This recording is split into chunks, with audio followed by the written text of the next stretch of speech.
order to be successful, and you people are well on the road to success, you have to find out what makes you excited, what makes you want to get up each morning and go to work.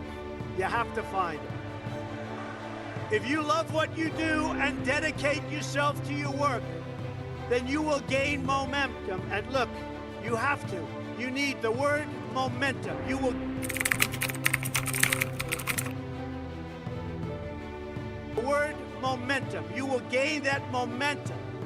And each success will create another success. The word momentum.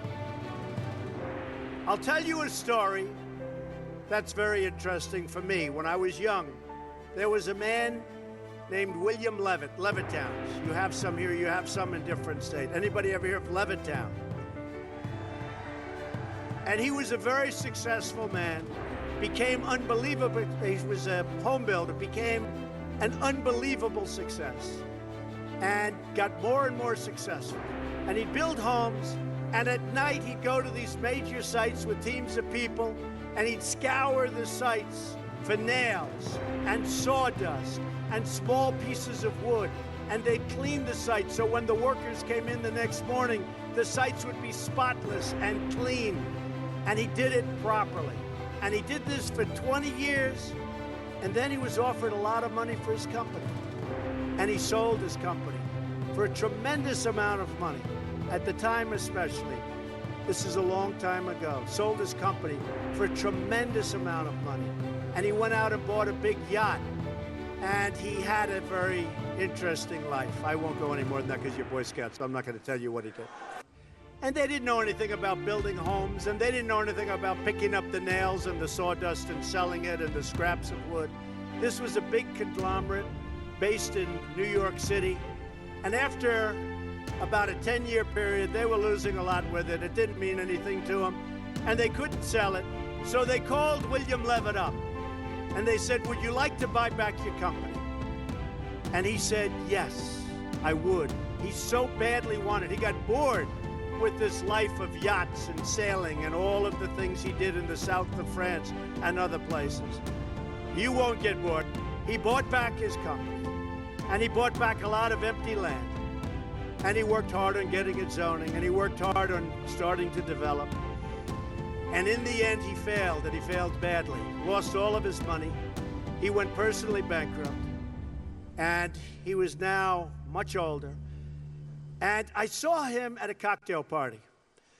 And it was very sad because the hottest people in New York were at this party. It was the party business. And I see, sitting in the corner, was a little old man who was all by himself. Nobody was talking to him.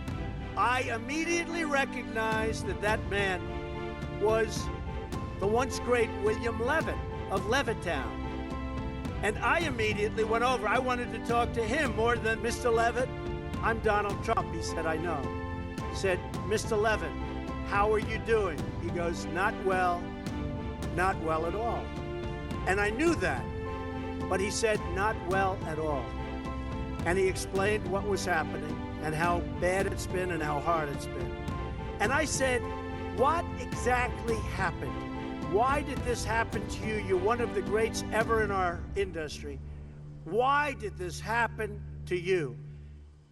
And he said, Donald, I lost my momentum. I lost my momentum. A word you never hear when you're talking about success. When some of these guys that never made 10 cents, they're on television giving you things about how you're going to be successful. And the only thing they ever did was a book and a tape. But I'll tell you, it was very sad, and I never forgot that moment, and I thought about it. And it's exactly true. He lost his momentum, meaning he took this period of time off, long, years, and then when he got back, he didn't have that same momentum. In life, I always tell this to people, you have to know whether or not you continue to have the momentum. And if you don't have it, that's okay. Because you're going to go on, and you're going to learn, and you're going to do things that are great. But you have to know about the word momentum. But the big thing, never quit, never give up, do something you love. When you do something you love, as a scout, I see that you love it. But when you do something that you love, you'll never fail. What you're going to do is give it a shot again and again and again. You're ultimately going to be successful. When you do something that you love, remember this, it's not work. So you'll work 24/7, you're going to work all the time. And at the end of a year, you're not really working. You don't think of it as work. When you're not doing something that you like, or when you're forced into do something that you really don't like, that's called work, and it's hard work and tedious work. So as much as you can, do something that you love, work hard, and never, ever give up, and you're going to be tremendously successful. Tremendously successful.